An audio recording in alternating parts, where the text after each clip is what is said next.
naman sinabi sa akin to?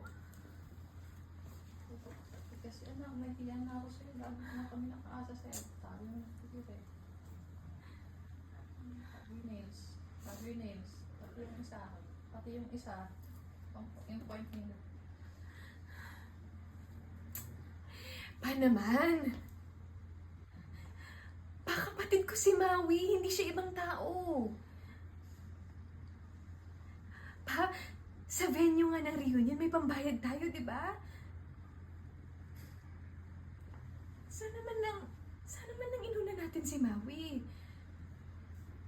Yun na nga. Hindi naman natin alam. Pa, di bale ha? Gagawa ko ng paraan. Magpapadala ko dyan ha? Mapapagamot natin si Maui. Okay?